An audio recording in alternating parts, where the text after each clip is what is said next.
Hey, welcome back to our channel. In this video I want to show you how to see retweets on X.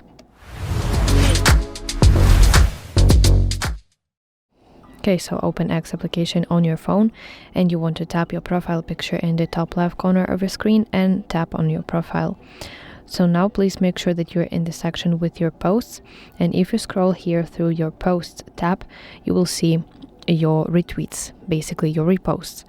How to indicate that this is your repost and not your original post? It's very easy.